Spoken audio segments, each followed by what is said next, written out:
Assalamualaikum warahmatullahi wabarakatuh. Perkenalkan, nama saya Fahmi Fitriani Azmi dengan NIM 20234006 dari Program Studi Pendidikan Guru Madrasah Ibtidaiyah. Pada kesempatan kali ini, saya akan membahas materi tentang hukum penggunaan eyelash dalam perspektif Islam. Eyelash atau bulu mata palsu adalah produk kecantikan untuk memperindah mata dengan menambahkan bulu mata buatan dari bahan seperti sintetis atau rambut hewan yang dipasang menggunakan lem dan dapat bersifat sementara hingga semi permanen atau yang disebut dengan extension.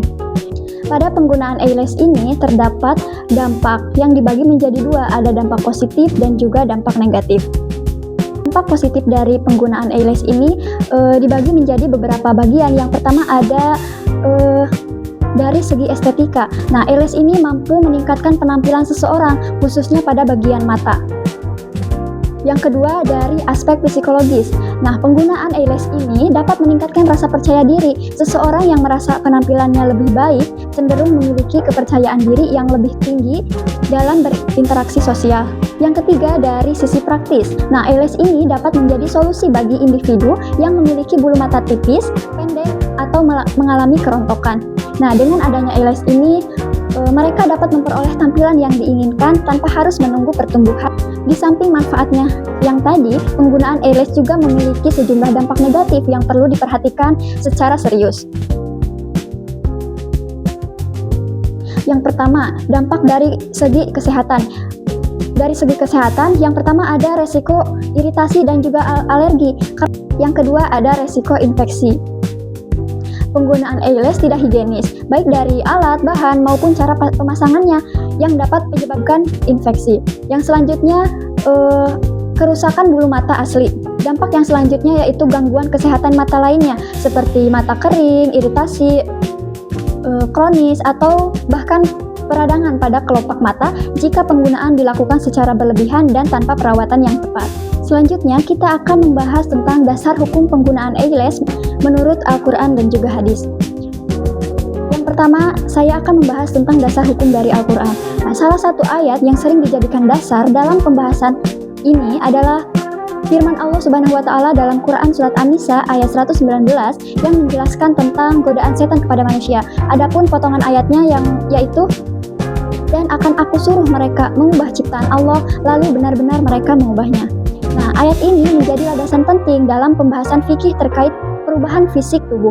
Nah, jadi jika penggunaan eyelash ini bersifat permanen atau mengubah bentuk asli secara signifikan, maka sebagian ulama menganggapnya termasuk dalam larangan.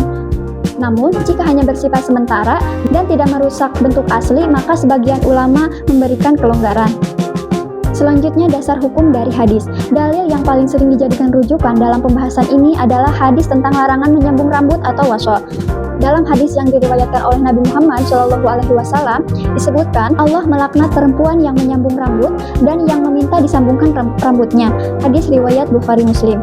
Nah, para ulama kemudian melakukan qiyas dengan membandingkan eyelash dengan praktik wasol tersebut. Nah, jika eyelash dianggap sebagai bagian dari menyambung rambut, maka hukumnya cenderung haram berdasarkan hadis ini. Namun jika dianggap hanya sebagai hiasan luar yang tidak menyatu secara permanen dengan tubuh, maka sebagian ulama memperbolehkan dengan syarat tertentu. Selanjutnya kita akan membahas tentang dasar hukum penggunaan eyelash menurut ulama. Yang pertama ada dari pandangan MUI atau Majelis Ulama Indonesia. Nah, secara umum MUI ini belum mengeluarkan fatwa khusus yang secara eksplisit membahas tentang eyelash ini.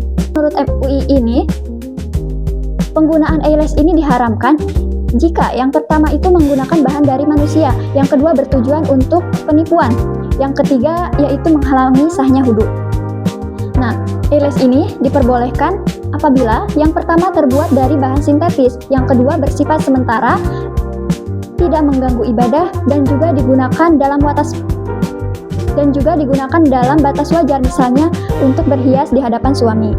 Yang kedua, menurut pandangan Nahdlatul Ulama ataupun NU cenderung menggunakan pendekatan mazhab, khususnya mazhab Syafi'i dalam menentukan hukum. Jika eyelash dianggap sebagai bagian dari menyambung rambut yang menyatu dengan tubuh, maka hukumnya haram. Namun jika hanya berupa hiasan luar yang tidak permanen, maka sebagian ulama NU memperbolehkan dengan syarat yang pertama tidak menggunakan bahan najis ataupun haram.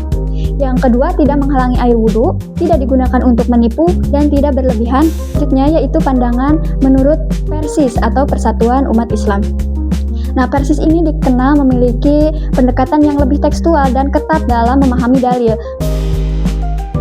Nah, Persis cenderung berhati-hati dalam memperoleh praktik yang tidak ada contohnya secara langsung dan dalam syariat. Dalam konteks penggunaan eyelash ini, eyelash cenderung dianggap sebagai bentuk penambahan pada tubuh yang menyerupai praktik menyambung rambut. Yang kedua, termasuk dalam kategori mengubah ciptaan Allah dan juga berpotensi mengandung unsur tabarruj Muhammadiyah. Dalam metode tarjih yang digunakan oleh Muhammadiyah, penetapan hukum didasarkan pada Al-Quran dan Hadis serta pertimbangan rasional dan kemaslahatan. Muhammadiyah tidak secara spesifik mengeluarkan fatwa tentang eyelash, namun prinsip-prinsip umum yang digunakan adalah yang pertama, tidak boleh mengandung unsur penipuan, tidak boleh menghalangi ibadah, terutama dalam wudhu, tidak boleh termasuk dalam perubahan permanen ciptaan Allah, harus memperhatikan aspek kesehatan dan keamanan. Nah, dengan demikian, Muhammadiyah memperbolehkan jika bersifat sementara, tidak menghalangi air wudhu, dan tidak berlebih-lebihan.